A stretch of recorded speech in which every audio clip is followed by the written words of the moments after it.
Então, como eu estava dizendo, vamos continuar a série do livro de Apocalipse. E o último domingo que nós falamos, fomos do capítulo 6 até versículo 1, até o versículo 16, no decorrer dos domingos.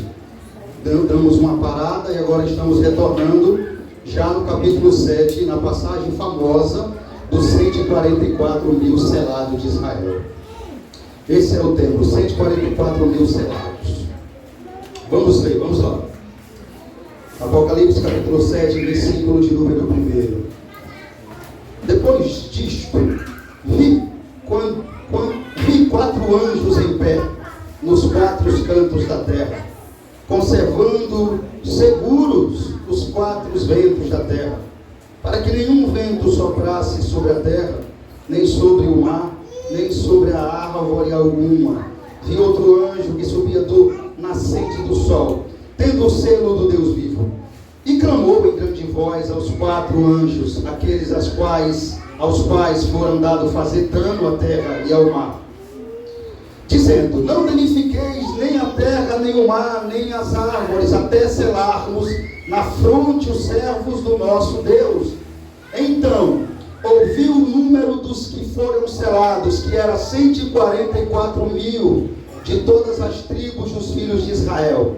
Da tribo de Judá foram selados 12 mil, da tribo de Ruben 12 mil, da tribo de Gade 12 mil, da tribo de Aser 12 mil, da tribo de Naphtali 12 mil, da tribo de Manassés 12 mil, da tribo de Simeão 12 mil, da tribo de Levi 12 mil, da tribo de Isacar 12 mil, da tribo de Zebulon 12 mil, da tribo de José 12 mil, da tribo de Benjamim foram selados 12 mil. Depois dessas coisas vi, eis grande multidão, que ninguém podia numerar, de todas as nações, tribos, povos e línguas, em pé, diante do trono e diante do Cordeiro, vestido de vestiduras brancas, com palmas nas mãos, e clamavam em grande voz, dizendo: ao nosso Deus que se assenta no trono, e ao Cordeiro pertence a salvação.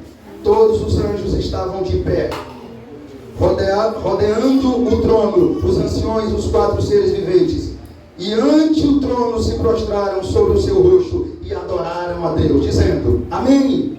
O louvor e a glória, a sabedoria e as nações de graças, e as ações de graças, e a honra e o poder e a força sejam ao nosso Deus, pelos séculos dos séculos. Amém. Um dos anciões tomou a palavra, dizendo: estes que se vestem de vestiduras brancas, quem são? E de onde vieram? Respondeu-lhe: meu Senhor, tu sabes.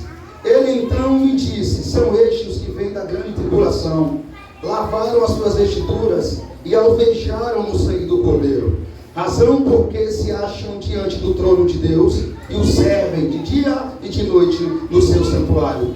E aquele que se assenta no trono estenderá sobre eles o seu tabernáculo. Jamais terão fome, nunca mais terão sede, não cairá sobre eles o sol, nem ardor algum, pois o Cordeiro que se encontra no meio do trono os apacentará e os guiará para as fontes da água da vida. E Deus lhe enxugará dos olhos toda lágrima. Amém, Deus? Senhor, obrigado por essa passagem tão rica, tão esplêndida, tão importante, por esse texto. Ajuda-nos, Pai, a compreender. Dai-nos um entendimento, a iluminação do texto. Traz luz às mentes e os corações, edificação para a igreja, capacidade para compreendermos cada termo aqui que será pregado.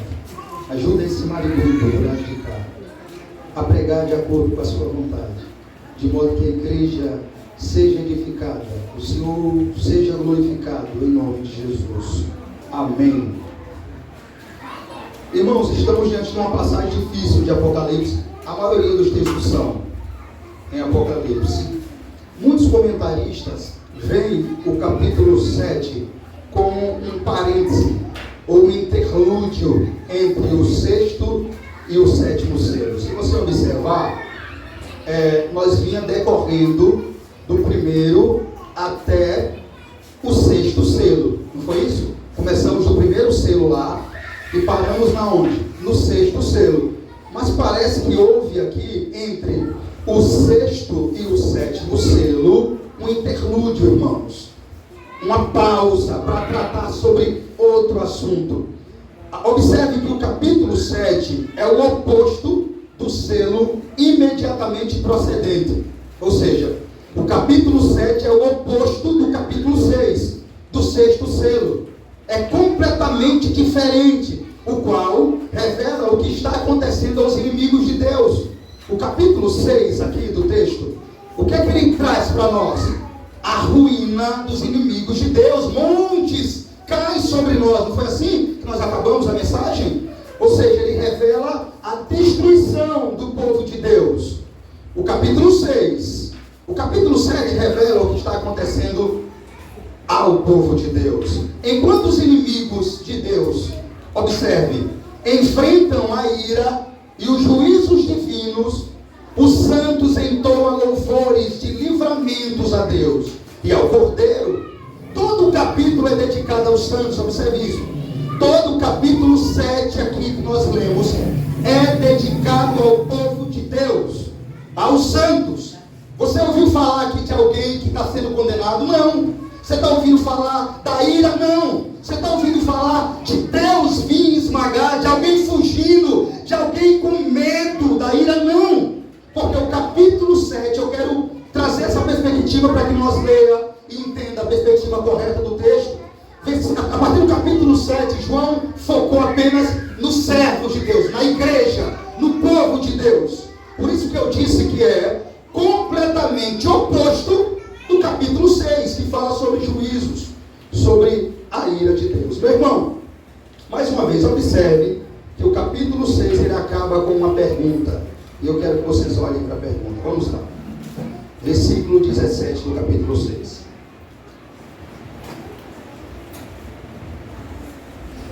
Porque chegou o grande dia da ira deles. E quem é que pode suster-se? Alguém fez essa pergunta, João. Ele acaba mostrando o desespero dos ímpios, né? Como foi falado aqui na outra pregação. O capítulo 6 acaba mostrando o desespero daqueles que não creu, que não se arrependeu, que não serviu ao Senhor. Eles queriam antes que as rochas, os montes, caíssem sobre eles, do que ter que enfrentar a ira de Deus. Olha o desespero desse povo. Lembrando a igreja, uma recapitulação solene, que isso que o capítulo 6 está mostrando para nós, de fato, vai acontecer. João está antecipando para você, por isso que eu digo que essa igreja aqui, e outras que são bíblicas, são privilegiadas por ter o entendimento desse glorioso livro, porque esse livro revela o futuro, aquilo que vai acontecer e como vai acontecer. É como está aqui o texto. Esse versículo 17 mostra o que para nós? Como será para os ímpios no dia da ira de Deus? Não aconteceu ainda, mas você pode olhar para um ímpio, filho de Belial, que não vai se arrepender até lá. Se ele não se arrepender, saber que naquele grande dia o clamor dele será esse aqui. Ele vai querer se esconder, ele vai preferir antes que uma pedra o esmague do que ser esmagado pela ira de Deus. Isso que a Bíblia mostra, deixa claro para nós. Tem um fim para o ímpio, e o fim do ímpio é horrível, horrível. Veja como a ira de Deus agora diante dos olhos dele. Por que eu digo agora? Por que ninguém tem medo da ira de Deus agora? Porque ninguém está vendo. Mas por que aqueles estão tão aterrorizados? Porque aqui eles estão vendo realmente que Cristo é o Filho de Deus, Senhor do universo. Aqui não tem mais dúvida. Enquanto aqui os homens zombam de Deus, aqui eles tremerão diante de Deus. É isso que o texto está mostrando para nós. Mas ele acaba com uma pergunta: quem pode suster-se da sua ira? E o apóstolo João inicia o 7 como que dando uma resposta à pergunta que fizeram, tipo dizendo que essa ira que os ímpios estão desesperados, correndo, se escondendo nos montes. E onde é que está a resposta? O capítulo 7 é uma resposta de João. Eu quero que você entenda. Por isso eu voltei você para a pergunta. Porque o capítulo 7 é tipo de uma resposta de João à última pergunta que foi feita do versículo 16. Talvez nós passou despercebido, mas o texto acaba com uma pergunta: quem pode reter, parar a ira de Deus? Quem? E o capítulo 7 é como que João esteja realmente respondendo isso. Vocês que estão se escondendo nos montes, nos rochedos, desejando que caia sobre vocês para fugir da ira do cordeiro. É como que João esteja dizendo assim: isso aí não é para nós, não é para todos. É como que João esteja mostrando para quem fez a pergunta que esse tipo de ira e de declaração é só para aqueles que não obedeceram a palavra de Deus, para aqueles que não se prostraram diante da autoridade do Cordeiro. Essa ira do Deus vivo não é para todos. Foram eles que nunca quiseram amar o Cordeiro, servir ao Cordeiro, e por isso agora fogem deles, temendo a sua cólera e a sua ira, preferem a morte a ter que enfrentá-la. Nós estaremos diante da face de Deus. Versículo 7 aqui, o capítulo 7 é como que João está dizendo assim: isso é para vocês que não quiseram temer ao Senhor. Nós, e aí por isso eu digo a vocês que o capítulo 7 é só para falar da glória, é só para falar dos céus, é só para falar do que acontecerá conosco, e não mais com esse povo aqui que está recebendo a ira, o julgamento, o castigo divino. Mas como houve uma pergunta, parece que houve uma parada para a resposta. Porque se você bem observar, por que parou só agora?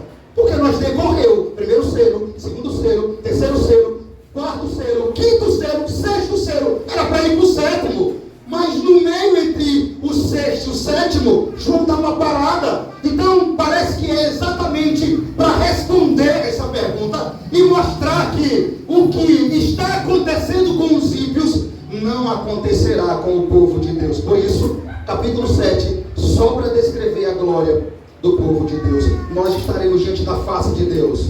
Nós estaremos diante do trono dele. Nós não temos o que temer. Vocês têm, nós não. É como que João esteja dando uma resposta. Foi perguntado, aí ele para os selos e responde, mostrando a importância do lugar que nós estaremos, a glória, como é oposto a ira e o amor de Deus para os salvos. Vocês têm o que temer, nós não temos o que temer. Como eu disse, João reformulou uma resposta para a pergunta anterior. João aqui, irmãos, mostra para nós o que, pastor? As glórias da igreja na glória.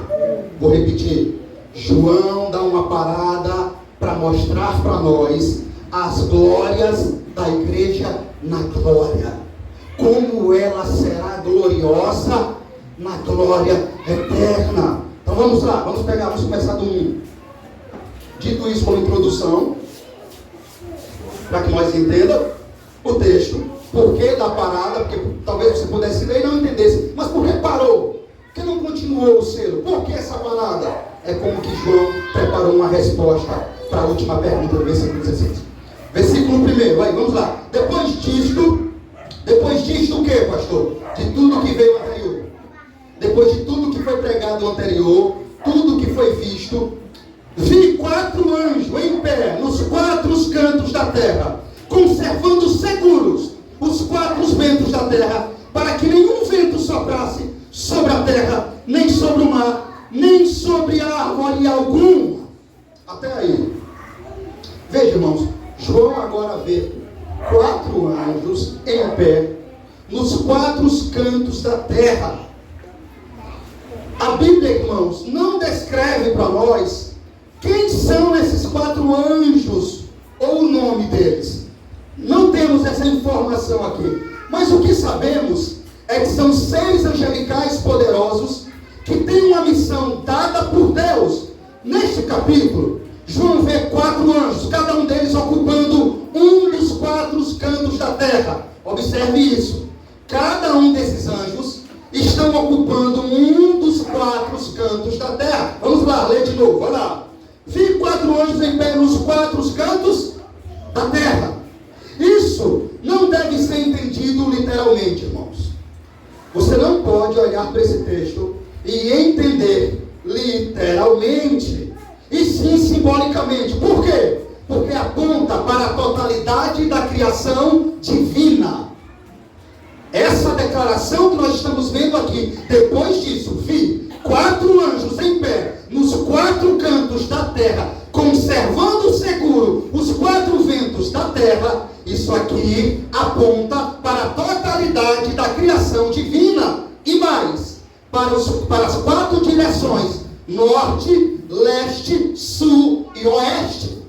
É isso que essa primeira ideia do texto quer mostrar para nós. Isso aqui aponta tanto para a totalidade da criação divina, como também para as 4 direções: norte, leste, sul e oeste. Esses 4 anjos têm autoridade sobre os 4 ventos que sopram na terra. E são aptos, escute isso, para controlar, restringir o poder destrutivo desses ventos. Não é isso que a Bíblia está dizendo? Vamos lá. Conservando seguros os 4 ventos da terra, para que nenhum vento soprasse sobre a terra, nem sobre o mar, nem sobre árvore alguma.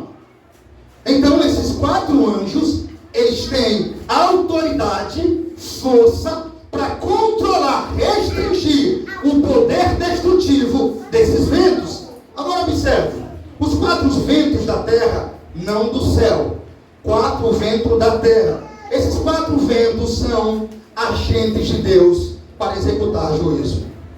Os anjos detêm o poder desses 4 ventos, para que não destrua a grande criação divina, com furacões, tornados e tempestades. Irmãos, isso me deixa boquiaberto, porque mostra o controle divino de Deus sobre o mundo, que os olhos não conseguem ver. Veja, Deus enviou os 4 anjos para controlar os ventos, não permitir que esses ventos causem tsunamis e furacões em tal proporção que destrua toda a terra.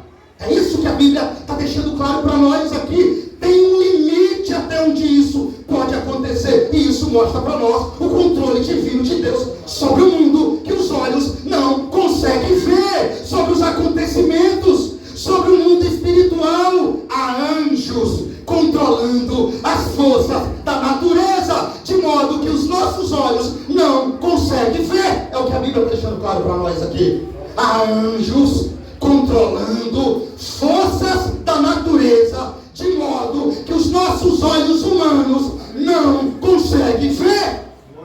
Mas a Bíblia está deixando claro para nós isso aqui, para que esse mundo, irmãos, entenda, não seja destruído por completo. A pergunta é: quem é que dá ordem a esses anjos? Quem disse a eles para conservar seguros os 4 ventos da terra? Deus! Deus disse: vão e segure, esteja sob o controle sobre os 4 ventos da terra. Mais uma vez, os 4 ventos da terra é algo que Deus usa para trazer juízo. Quando Ele quer enviar uma tsunami, ela é causada furacões. Deus usa esses elementos sobrenaturais para trazer juízo para a terra. Mas Deus está dizendo aqui, mostrando para nós, deixando claro, que essas coisas acontecem de modo limitado, porque foi dada uma ordem a esses anjos que segurasse esses elementos, esses acontecimentos. E tem um porquê. Tem um porquê Deus está dizendo para que esses anjos segurem esses acontecimentos e usem a sua força para que esses acontecimentos hajam de forma limitada e não destrua a terra, para que esse mundo não seja destruído por completo. Como eu disse, é Deus que controla todas as coisas, porque nós podemos pensar agora, mas há muitos furacões, tornados e tempestades. Nós sabemos que já aconteceu muitos furacões, tornados e tempestades. Então parece que não faz sentido. Se Deus está mandando acontecer, por que então acontece? Já que o texto está dizendo que esses anjos estão lá para segurar, pastor, esses eventos, então por que tsunamis, tempestades e furacões ainda acontecem? Acontece, mas numa proporção inferior. Então, em que proporção esses anjos seguram os 4 ventos da terra? Creio eu, em uma proporção tal que esses furacões, tempestades, tornados, tsunamis aconteçam, mas não de forma que tome a terra, consuma a terra ou destrua a terra. É sempre de forma limitada. Eles acontecem de forma controlada, limitada. Esses acontecimentos têm um limite decretado por Deus. Até onde eles irão, até onde eles destruirão a terra, mas nunca toda a terra, por causa dos eventos.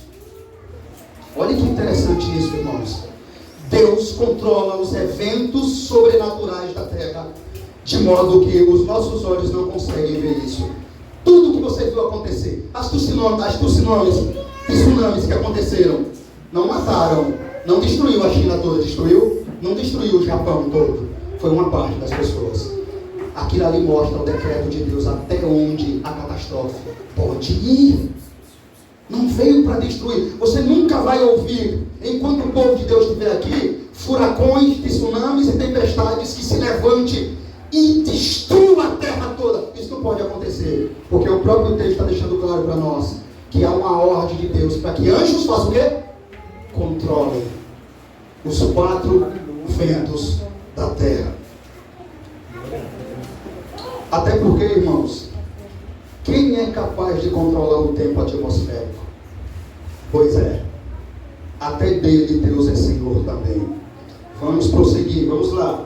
Vamos andar para o versículo 2. Até aqui, quem está entendendo, diga um amém. Amém. Glória a Deus, vamos lá. Apocalipse é difícil, mas dá para entender, irmãos.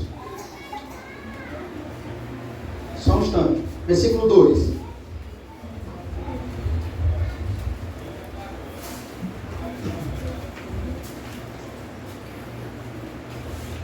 Versículo 2. Vi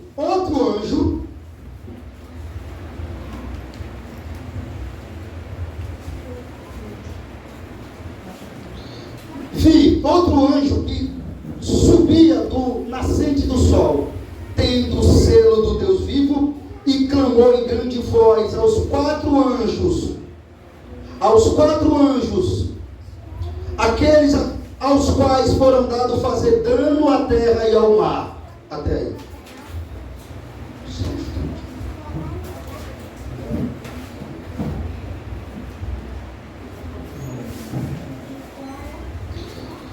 Irmãos, vocês se lembram que, acho que foi na, não sei se foi, acho que foi na quinta, acho que foi o culto de quinta, foi?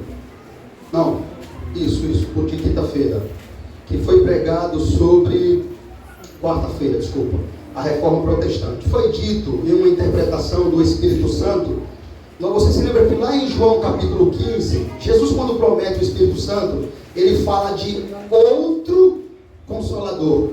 Pois é, a mesma ideia de outro para aquele texto é a mesma ideia. Que quando a Bíblia diz outro anjo aqui, significa outro da mesma categoria dos outros. É a mesma expressão para a interpretação. Assim como Jesus, a palavra que é usada lá em João, quando Jesus diz, eu enviarei outro Consolador, que significa outro da mesma essência, santo como eu, poderoso como eu, igual a eu. É a mesma ideia aqui. Quando a Bíblia diz, vi outro, ela quer dizer que viu outro da mesma categoria, procedente, ou seja, com a mesma autoridade. Não podemos dizer muito acerca desse anjo, além da origem da marca de identificação dele, irmão. Observe que esse anjo, ele tem uma missão a cumprir. Ele clama em alta voz. Agora vamos, leia o 3 comigo. Dizendo, não danifiqueis nem a terra, nem o mar. Essa foi a ordem, tá? Eu estou lendo o 3, porque o anjo que foi visto no 2, clamou em alta voz, 3, dizendo, não danifiqueis nem a terra, nem o mar, nem as árvores, até selarmos na fronte os servos do nosso Deus. Você percebeu, irmãos? Por que há anjos controlando as catástrofes do mundo?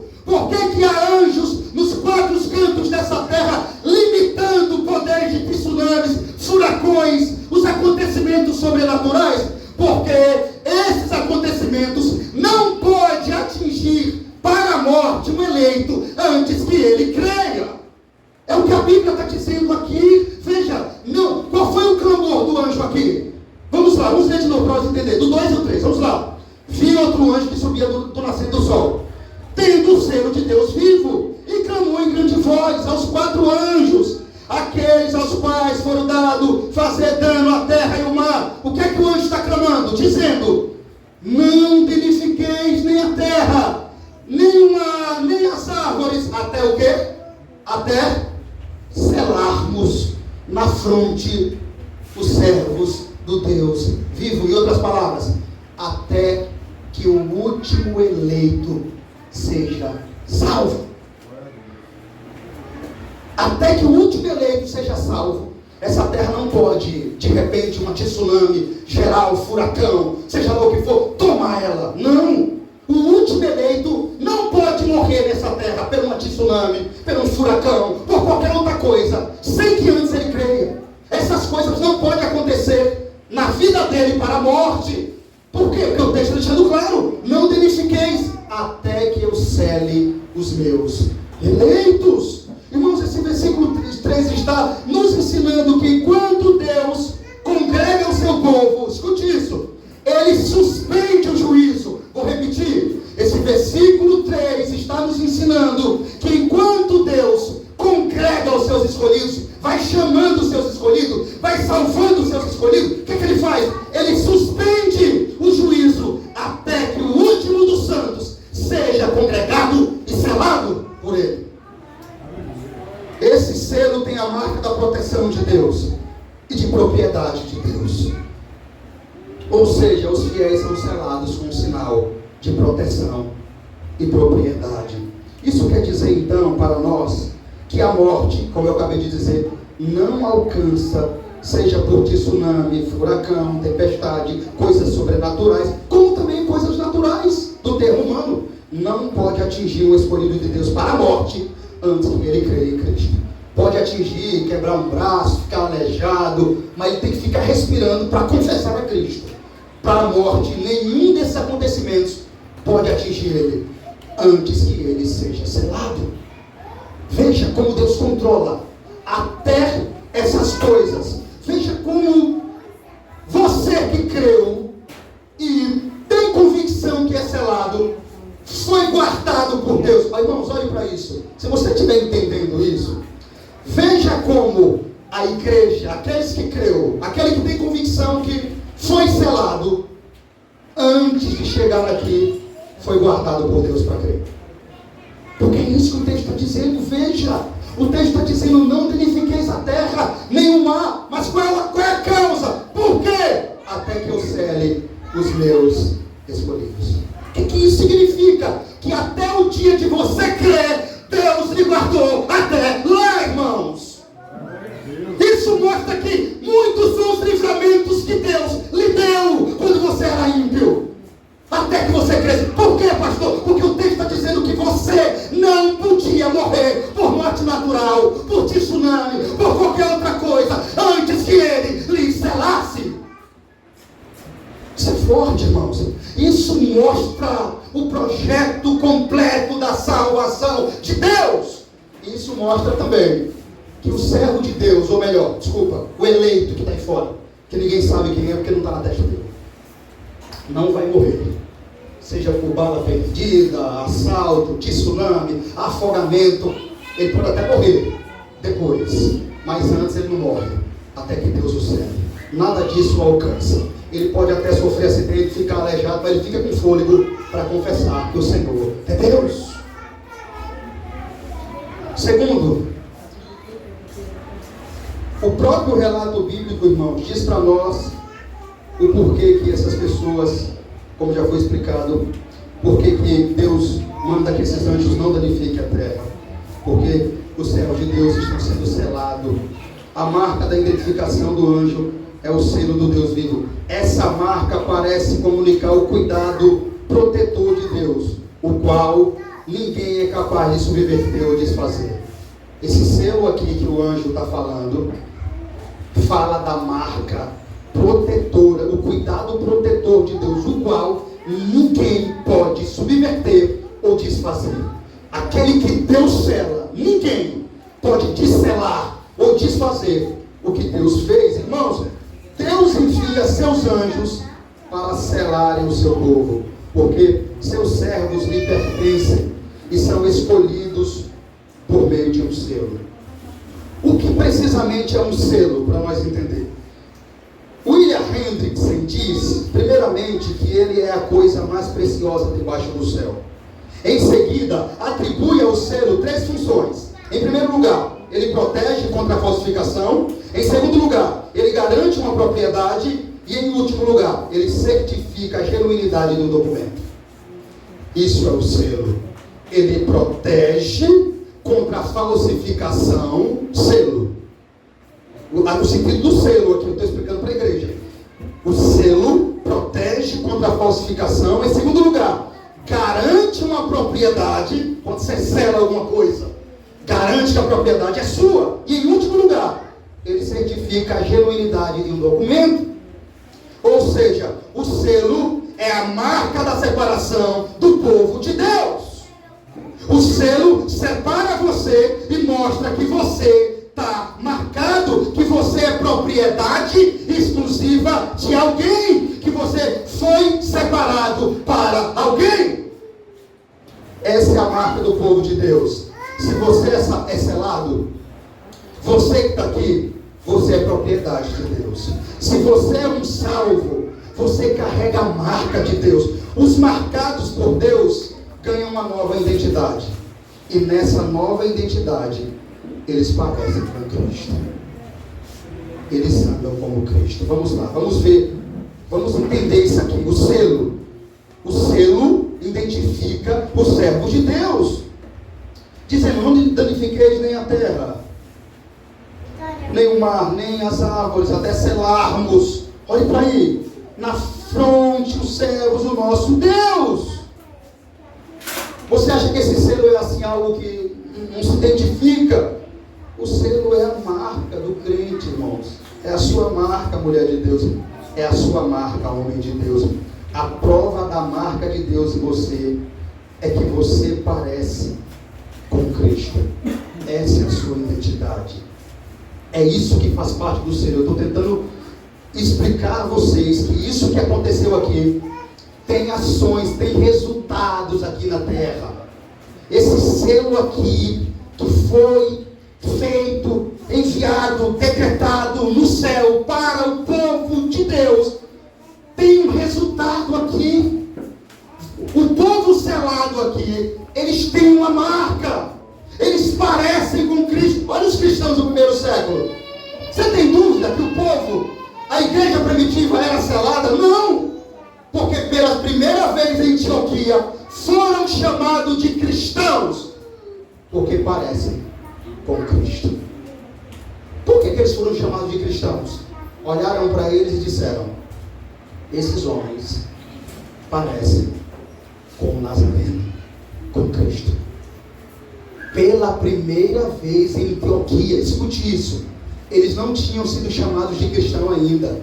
Selo, marca. Eu estou mostrando a vocês que isso aqui tem efeito na terra. Esse resultado no céu tem efeito na terra. Se você foi selado por Deus, você tem uma marca aqui na terra. Assim como tinha os cristãos do primeiro século, pela primeira vez em Antioquia, foram chamados de cristãos, que significa pequenos cristos.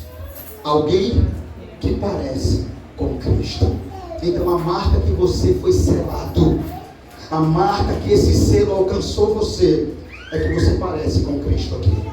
É que as pessoas olham para você e vê o testemunho de Cristo vivendo em você. Esse é o selo da marca de Deus. Ou você acha que esse selo aqui, que está sendo dito aqui, não viria ter uma identidade na terra? Claro que tem. Isso é nítido em Atos capítulo 2. Isso é claro em Atos capítulo 4. Isso é claro na história da igreja. Do povo de Deus, eles tinham a marca. Eles davam a vida por Cristo. Eles eram santos. Eles viviam pela fé. Ali está o selo de Deus. As suas ações, irmãos. Isso aqui é algo muito interessante para você entender. Isso tem muito a ver, irmãos, com a sua salvação. Acho que você não entendeu ainda, talvez, né? Se você foi selado, você tem uma marca aqui na terra. Você tem uma identidade identidade. Você parece com alguém, porque o selo é de Deus que está em você. Você anda como alguém andou. E a pergunta que eu faço a você essa noite é: as suas ações lembram Cristo? Por que eu estou fazendo essa pergunta para você? Você acha que eu posso ler um texto como esse e passar batido? Ou eu posso chegar e dizer assim: não, esse selo ficou no céu, igreja.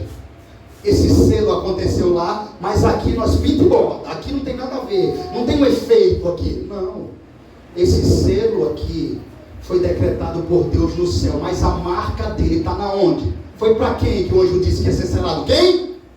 Os meus servos. Se você é um servo de Deus, ou bate no peito e diz que é, então você é selado. E se você é selado, a marca de Cristo está em você. E se a marca de Cristo está em você, as pessoas veem Cristo nas suas ações. Deixa eu fazer uma pergunta. As suas ações lembram Cristo? Suas atitudes lembram Deus? Glorifica Deus? Exala o perfume de Cristo? Mostra Cristo? É uma pergunta retórica, irmãos. Porque o selo é a marca do povo de Deus. As suas atitudes têm que lembrar Cristo. Será que eu sou selado, pastor? Selada? Rapaz, eu ficaria me perguntando: será que esse selo me alcançou? Porque é tão importante, não é? É tão importante que Deus mandou os anjos parar a destruição na terra. É tão importante que Deus disse: parem de destruir a terra, até que o meu último eleito seja salvo. Será que eu estou nesse meio? Será que eu fui selada? Selado? Você sabe pelas suas obras, atitudes, vida, ações. Você sabe se esse selo está em você. O selo de Deus, da santidade, do sangue de Cristo alcançou você. Porque se esse selo está aí espiritualmente, na sua fronte, como está dizendo o texto, você é diferente na terra. Você não é igual aos outros. Você não anda no mesmo rumo dos outros, no mesmo rumo do mundo, na mesma fala do mundo. Você é diferente. Por quê, pastor? Porque eu acabei de dizer o sentido do selo aqui. Ele faz diferença, ele destaca o povo de Deus. Por isso eu lhe pergunto: suas ações lembram Cristo? Suas ações com a sua esposa, com o seu esposo, com o seu patrão, com o funcionário, com o vizinho, no dia a dia, lembra Cristo? Eles veem Cristo em você. A sua vida diária de ir e vir, seja para onde for, as pessoas que estão lhe olhando, elas verem Cristo em vocês. Dito será pelos cantinhos da porta. É crente. É uma pessoa diferente, de temor, de caráter e de testemunho. Não fala com muitas pessoas, mas é uma pessoa honesta. É bem nítido isso. É uma pessoa que leva uma vida exatamente de acordo com a sua crença ali. Não tem o que falar. Ou será que a fala é outra? Rapaz, para ser crente igual aquela pessoa ali, não quero ser não. Precisamos saber, irmãos. A sua vestimenta honra Cristo, a sua fala honra Cristo, as suas atitudes honram Cristo. A sua vestimenta pode desonrar a Cristo, a sua fala pode desonrar a Cristo e as suas atitudes podem desonrar a Cristo. Você pode tanto usar para a glória de Deus como para a vergonha de Deus. Você pode se vestir para a glória de Deus e para honrar a Cristo e testemunhar o seu nome, como você pode se vestir também para desonrar a Cristo e envergonhar o seu nome. Você pode até falar para a glória de Deus, agir para a glória de Deus, como você pode também falar e agir para a vergonha e desonra de Deus. Irmãos, mais uma vez, os servos de Deus têm a sua marca. Lembre disso quando você estiver em casa, conversando com seu esposo, com a sua esposa, seja em qualquer situação. Olhe para você e se pergunte: será que eu sou selado? Olhe se você fala como Cristo. Olhe se as suas atitudes lembram Cristo. Comece a analisar a partir de hoje. Se as suas atitudes, se as suas respostas, conversas, seja com o marido, ou com a esposa, ou trabalho, onde for, lembra Cristo. Observe se você está falando, você pode dizer: é bíblico. eu estou de acordo com a vontade de Deus. Está correto. Eu estou agindo conforme a sua vontade. Aleluia, Senhor. Glória a Deus. Eu sou teu servo. Ou você diz, nossa, o que eu fiz, o que eu faço, o que eu ando fazendo, não está de acordo com a vontade de Deus.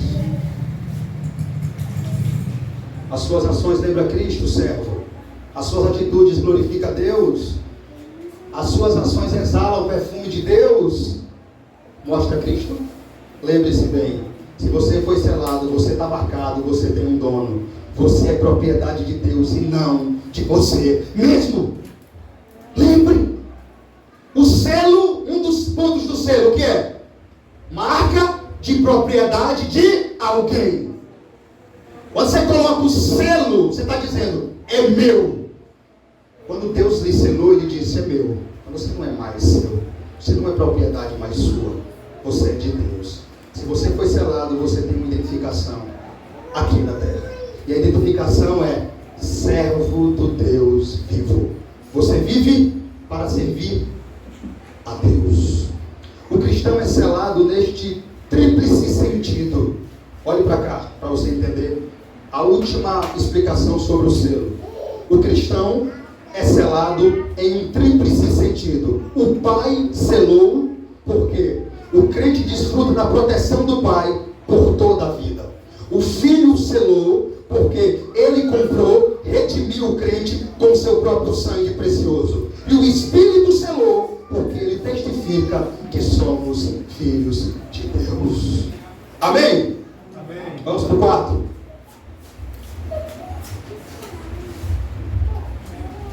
Então ouvi o número dos que foram selados, que era 144 mil, de todas as tribos dos filhos de Israel, da tribo de Judá. Dá um pulinho aí, irmão. Nós já lemos esse 4. Vamos pegar logo aqui do 8. Da tribo de Zebulon, 12 mil. Da tribo de José, 12 mil. E da tribo de Benjamim foram selados 12 mil. Nós já lemos isso aqui. Mas faltou um aí, você não observou? Faltou uma tribo aqui.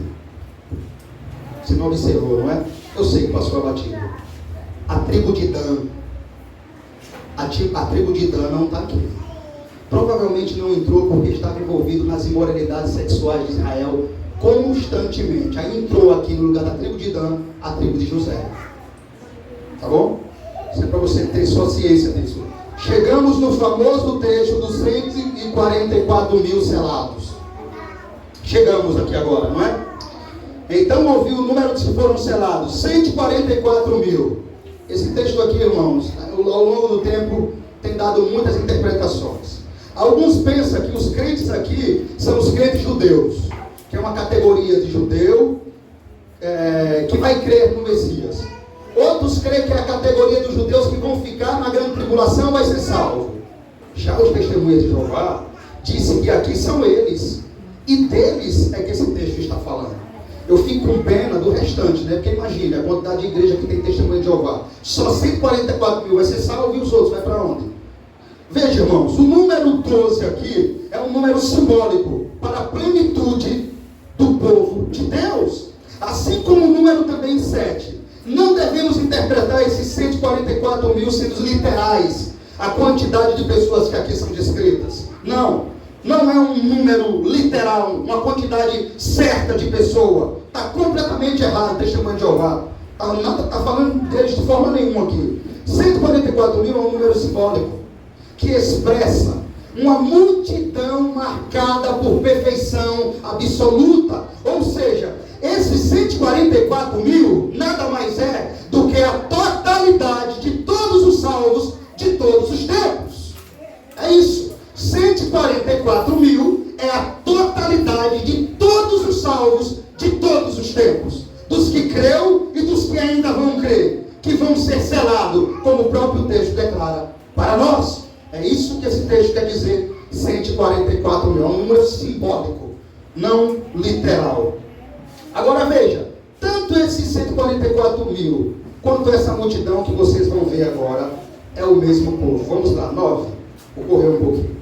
Depois dessas coisas vi, eis grande multidão que ninguém podia enumerar, de todas as nações, tribos, povos, línguas, em pé, diante do trono e diante do Cordeiro, vestido de vestiduras brancas, com palmas nas mãos, e clamava em grande voz, dizendo: ao nosso Deus que se assenta no trono e ao Cordeiro pertence a salvação.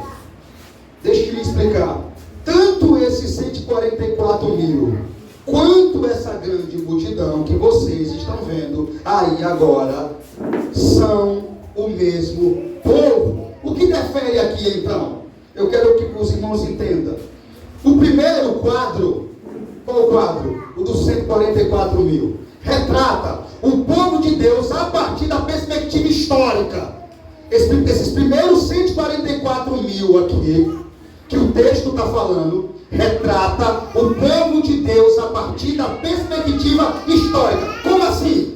A história até onde Deus salvou todos os selados. Você bem prestou atenção que até o versículo de número 8, Deus disse que era para os anjos pararem as catástrofes. Por quê? Para selar o último eleito. Então essa primeira parte aqui, eu quero mostrar a vocês que tanto esses 144 mil, quanto essa multidão é o mesmo povo, mas em perspectiva diferente. O primeiro quadro, 144 mil, é mostrando a partir da perspectiva histórica, onde Deus foi salvando todos os seus eleitos. E aqui, o 9 agora, é mostrando, exibe a multidão incalculável como produto completado da obra redentiva de Cristo. É como que o autor esteja mostrando o período onde Deus estava salvando os seus eleitos e agora a multidão que foi salva. Deu para entender? Vamos agora ao versículo 9.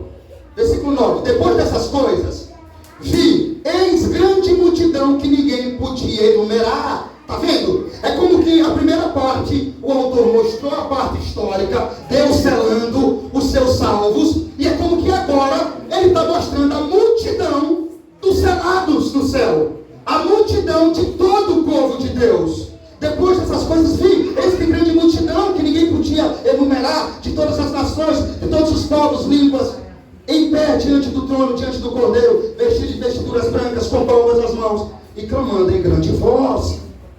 Irmãos, observe que de repente muda-se o cenário que João vê. João é transportado da perspectiva da terra para a perspectiva do céu. João agora vê a igreja redimida no céu, longe de todo perigo, com um cântico de vitória. Irmãos, o céu não será apenas mudança de lugar, mas mudança de nós mesmos. Vou repetir, o céu não será apenas mudança de lugar, mas mudança de nós mesmos. No céu, lá não teremos ricos e pobres, nobres e servos, mas aqueles que foram lavados e remidos no sangue do Cordeiro. Observe, João vê uma igreja inumerável. Não é isso? É isso que ele está vendo aqui? Ele está vendo uma igreja que não se pode contar.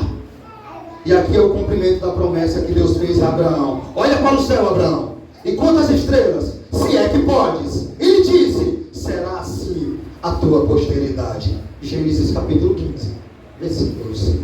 Essa multidão que você está vendo aqui, inumerável, que ninguém, João não consegue enumerar, é a cumprição de um texto que está em Gênesis capítulo 15, versículo 5. Deus chama Abraão e diz: conta as estrelas do céu, se é que podes. Ele disse: será assim a tua posteridade. Essa multidão aqui que você está vendo, observe que essa multidão é incontável. Para João é contável. Na verdade, para João é incontável, mas para Deus é contável. Por isso ele descreve multidão que ninguém pode enumerar, de todas as nações, tribos, povos, línguas, em pé diante do trono do Cordeiro. Vestes brancas, irmãos, representa mais uma vez santidade e pureza aqui. A justiça de Cristo sobre nós. Estaremos vestidos com a justiça de Cristo nos céus. É isso que representa vestes brancas. E essas palmas nas mãos que você está vendo aí, é o símbolo da vitória, da alegria eterna. Por isso o povo está com palmas nas mãos e clamando ao nosso Deus, que se assenta no trono e ao Cordeiro. Eis aqui o perfeito louvor da igreja, irmãos, redimida, glorificada ao Deus que se assenta no trono e ao Cordeiro a quem pertence a salvação. Esse louvor vai permanecer no céu. Interessante que esse louvor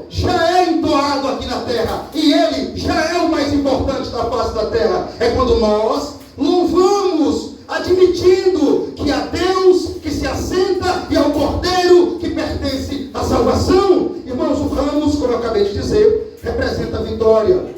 Como sempre digo, a igreja é triunfante, é vencedora, é gloriosa, mas só no céu nós desfrutaremos completamente dessa eterna vitória. João está vendo a igreja desfrutando dessa vitória a partir do versículo 9 aqui. Os redimidos estão em pé diante do trono e diante do Cordeiro. A perspectiva de João aqui é vendo a igreja louvando ao Senhor. No céu, Deus que está sentado no trono planejou a obra salvífica em prol do seu povo e comissionou o seu Filho para iniciá-la, executá-la e completá-la. Com o seu cântico, os salvos expressam o louvor e ações de graças a Deus e ao Cordeiro, o qual morreu e ressurgiu do túmulo e subiu ao céu para assumir o seu lugar à destra de Deus. Tudo isso aqui é doxologia que nós estamos vendo. Entoar um cântico de vitória que se assemelha, se você prestar atenção, a Hosana, que significa salva-nos, Senhor, eu te imploro. Esse era o louvor que o povo entoava quando Jesus entrou em Jerusalém, em Mateus 21:9. Enquanto o povo cercando Jesus em sua entrada triunfal, rogava por salvação, os santos do céu louva por ele ter respondido às suas súplicas. Observe, irmãos, que os anjos, os anciões, os anjos que jubilam e jubilaram diante de Deus por todos os santos que creram no Senhor. Versículo 11 comigo.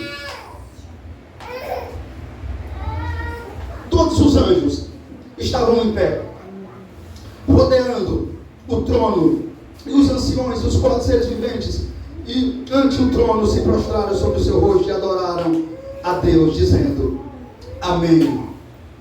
O louvor e a glória, e a sabedoria e ações de graças, a honra e o poder e a força, seja o nosso Deus, pelos séculos dos séculos.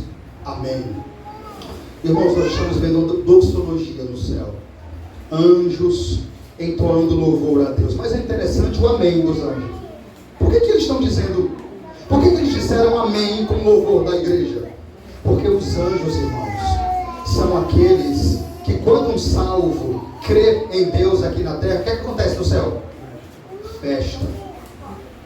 Há júbilo. Escute isso, tem tudo a ver com a explicação do texto.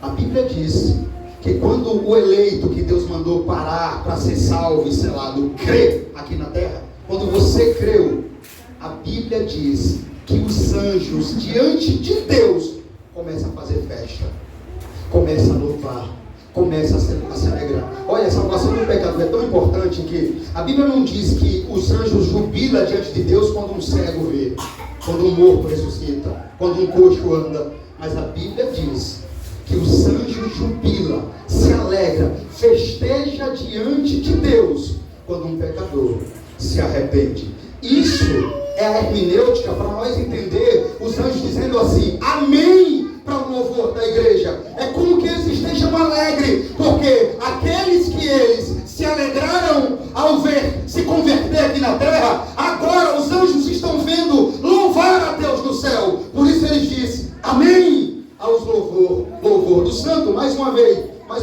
os anjos acabam o nosso louvor aqui, não sei se você prestou atenção, com um amém, porque eles já se alegraram com a convenção do santo, eles jubilaram diante de Deus, mas agora eles estão vendo esses santos no céu, glorificado, sem pecado, louvando a Deus. Eles continuam alegres, e nós louvando, e eles dizem amém, que assim seja.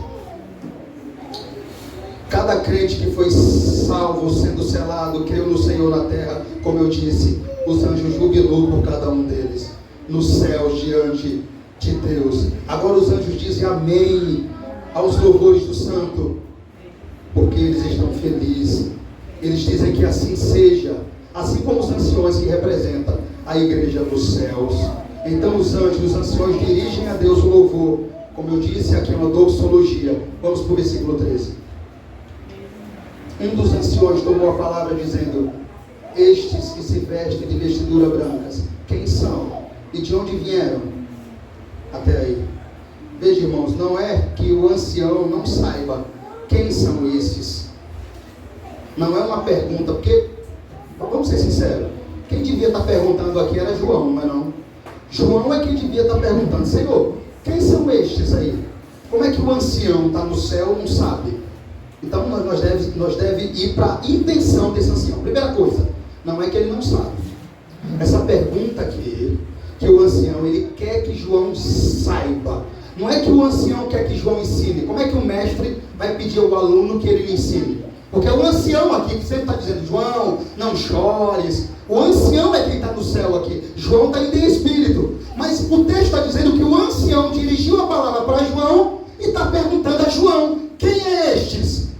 Todavia, nós logo entendemos que não é porque esse ancião não sabe quem são estes, mas que ele quer que João saiba que o Cordeiro, o Redentor, cumpriu a sua missão, salvou todos os crentes, tanto do Velho Testamento quanto do Novo. E João está impressionado aqui com essa grande multidão. Vamos ver a resposta. Olha lá. Respondeu-lhe: meu Senhor, tu sabes.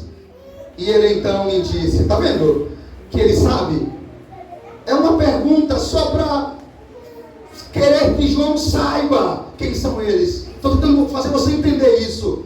Ele sabia, ele podia chegar diante de João e já dizer, mas ele pergunta a João: quem são esses, João? Porque ele quer que João saiba o plano do Salvador. Ele quer que João saiba que o Cordeiro cumpriu a sua missão. Cumpriu a missão de salvar todos os crentes do Velho Testamento, como também do Novo. É tanto que ele responde, o ancião, ele sabe. Respondeu-lhe: meu Senhor, tu sabes. Então ele me disse: são estes, os que vêm da grande tribulação.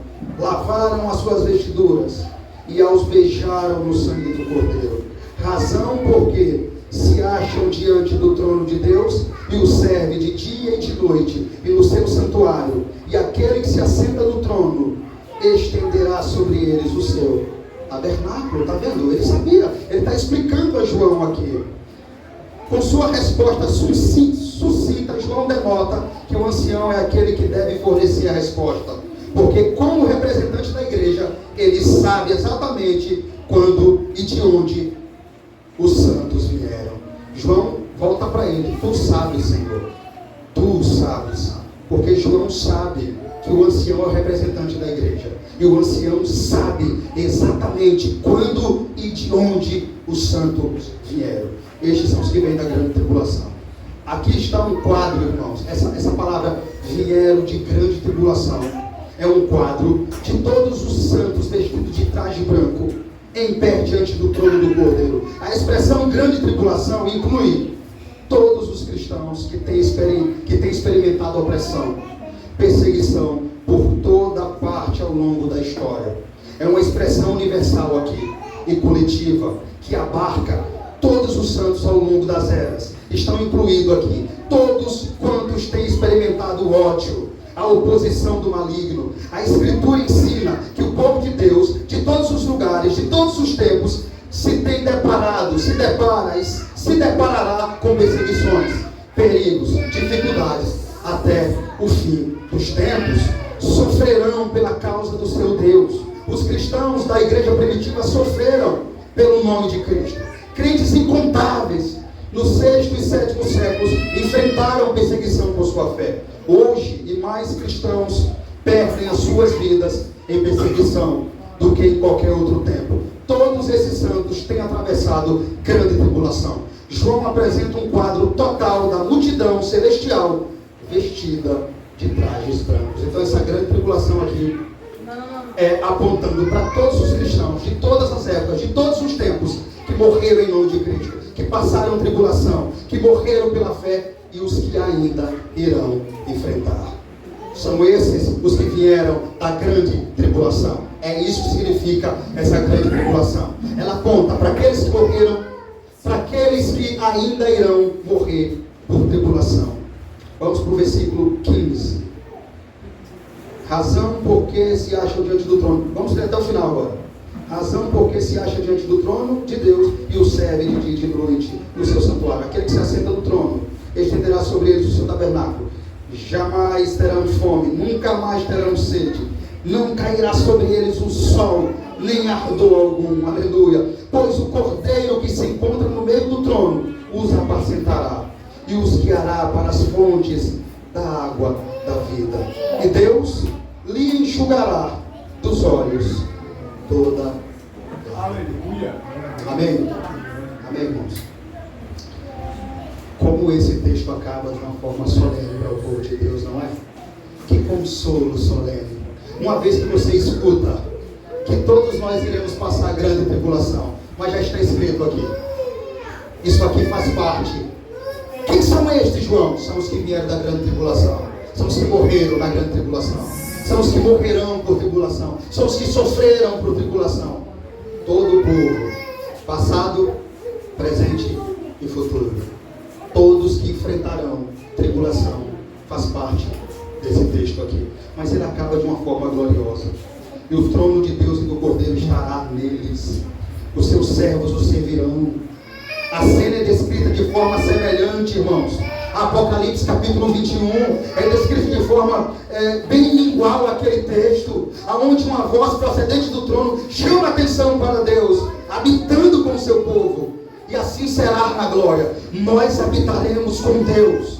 Deus habitará com o seu povo para ser seu Deus, e Ele cuida deles, removendo deles a morte, a tristeza, o pranto, a dor, a sentença. Diante do trono de Deus, denota que os santos têm acesso direto àquele que ocupa esse trono.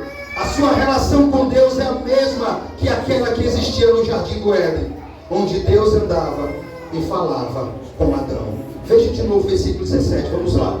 Pois o cordeiro que se encontra no meio do trono os apacentará e os guiará para as fontes da água da vida, e Deus lhe enxugará dos olhos toda lágrima. Isso aqui, irmãos, mostra, nós teremos acesso direto àquele que ocupa o trono. Sua relação com Deus, irmão, é a mesma que aquela que existia no jardim do Éden, onde Deus andava com Adão e todos os dias falava com ele. Será assim a nossa relação com Deus novamente? Será como a relação de Deus no jardim do Éden? Quando você quiser saber um pouco como será a nossa relação, é só lembrar como em toda a tarde Deus descia, caminhava com o homem no jardim e falava com ele. Pois é, esse texto aqui, o final dele, aponta para algo parecido. A glória eterna será assim. Nós com acesso à presença de Deus exclusivo, andando com Deus, ouvindo Deus e o Senhor falando conosco, como falava com Adão na variação da tarde. A última linha deste versículo é um quadro de alegria e felicidade, irmãos, de um livramento do pecado e da culpa, de salvação plena e gratuita. É uma cena de vida no mais pleno sentido do termo, estar para sempre na presença do nosso Deus, do Deus da aliança, que habita no meio dos santos glorificados e o paraíso restaurado. Só lhe deu glória. Vamos ler em voz alta o versículo 17, toda a igreja, vamos lá, para acabar essa mensagem. Vamos lá. Pois o cordeiro que se encontra no meio do trono os apacentará e os guiará para as fontes da água da vida, e Deus lhes enxugará dos olhos toda lágrima. Amém? Louvado seja Deus, vamos ficar de pé. Glória a Deus.